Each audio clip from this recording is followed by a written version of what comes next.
All right, you guys are amazing. Are you ready for your next comic?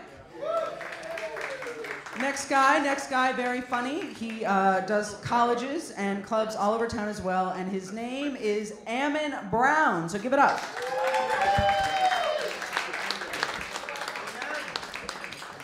Thank you. I love me too. Thank you all so very much. This is a good crowd. This is almost the size of my immediate family. It's impressive. My parents are actually very overly fertile people. So I'm from a family of 8 kids. She's like, damn! Was that or was that ooh? I didn't quite catch that one. No, we actually had 10 kids, but my parents hired a veterinarian as a babysitter and said, put him to sleep at 9. Oh, he's killing babies, oh no. 8 kids is a lot. Like, my parents could not keep track of us, so they just call us by number. They'd be like, hey, number 5, stop hitting number 7. My brother's kind of the bad apple, but he grew up being called number 2. Poor guy, I know. I don't have any kids myself. I'm actually too much of a procrastinator. But I am married. Actually, my 7th wedding anniversary is this weekend. Awesome. So if you had the under, you owe me $50. Still very much in love. But that's my wife, by the way. No, yeah, so I'm gonna pull out my little notes right now and go like this. Nice. I've got a good joke for you. No, I got married young, actually. Back when, it wasn't 2 months' salary, it was 2 months' allowance. I prefer it that way. My brother, though, he wasn't very smart about it. He got engaged to this girl, she wanted a huge diamond, and he just could not afford a rock that big. So he took her to see the movie Blood Diamond.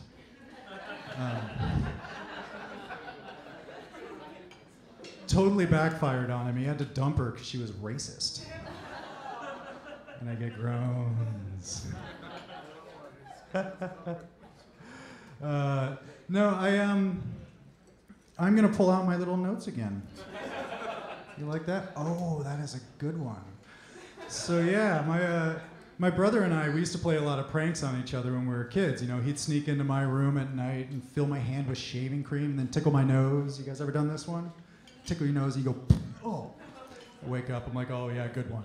So I got him back. I snuck into his room late one night while he was sleeping, and I lobotomized him.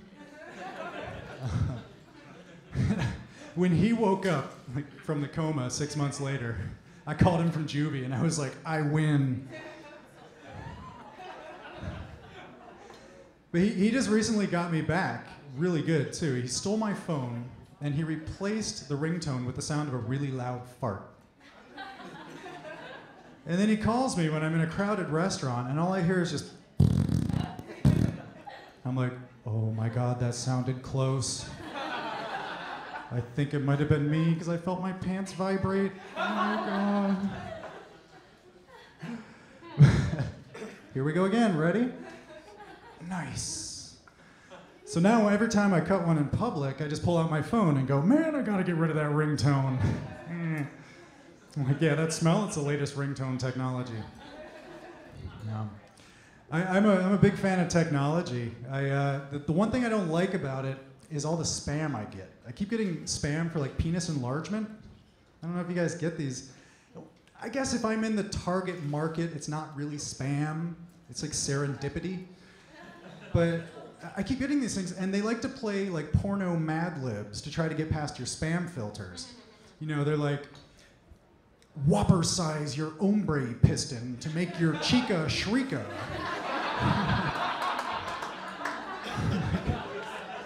I kind of want to buy that now. So I buy every single one I found, and it's not easy walking around. But no, I actually got a spam the other day offering to sell me Girl Scout cookies. And I'm like, that seems like a really weird advertising vehicle for the Girl Scouts. But then an hour later, a Girl Scout came to my door selling Viagra. And I was like, a little cross promotion, okay. I think she gave me a virus, too. No, it's cool, it's cool. I took care of it. I just got health insurance, so you know, that was good. I actually got health insurance because I saw a billboard, and I kid you not, it said, "We have our finger on our member's pulse." I was like, sign me up. I signed up, no one once touched my member. I was a little upset by that. You know, I wanted a hands-on insurance company, one with benefits. It didn't really work out that way.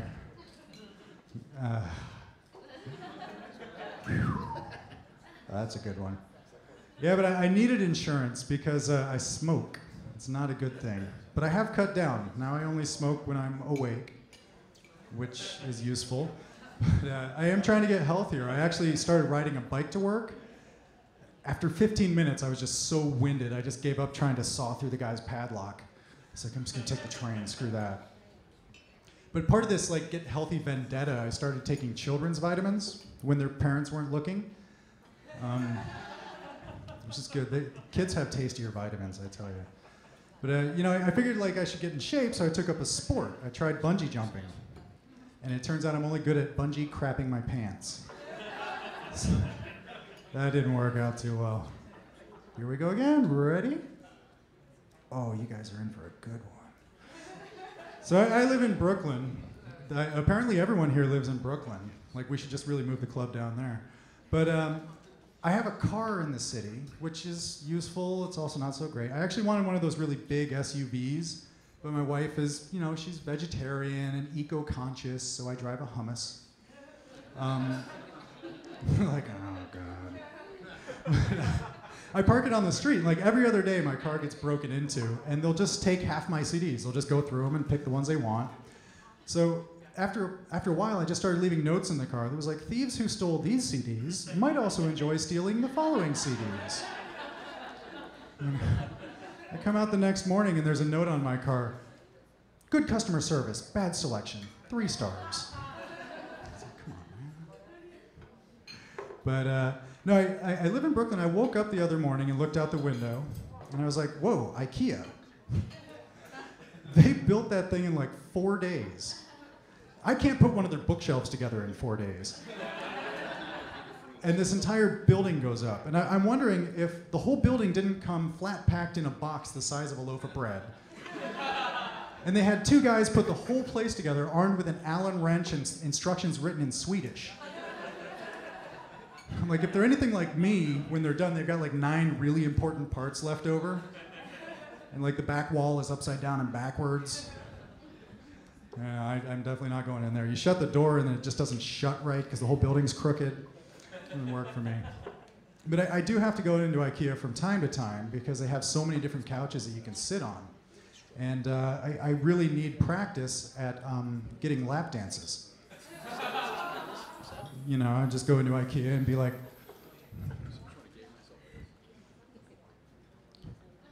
I'm not a very good lap dance getter. But I went to a strip club the other day and I saw outside now accepting resumes for exotic dancers. You know, like, stripper resume, that could be interesting. Like, what is it, just big bold letters? Huge tits. Like, that would work. I wonder if a stripper's resume actually has one of those cheesy objective statements that everybody puts at the top of their resume. Like, what would a stripper say in that? Would it be like, my objective is to seek a stimulating position in an environment that provides frictionless synergies with a ever-growing clientele. And to not get caught giving hand jobs up the leg of baggy shorts. Anyway, let's see, do I have anything else? I'm not sure. I do. So I'm seeing a psychiatrist. I think that's the extent of my hallucinations. But my psychiatrist told me that I have multiple personality disorder, and one of my personalities is afraid of the dark. So I bought a strobe light. Figured that would work. Anyway, that's my time, guys. Thanks very much.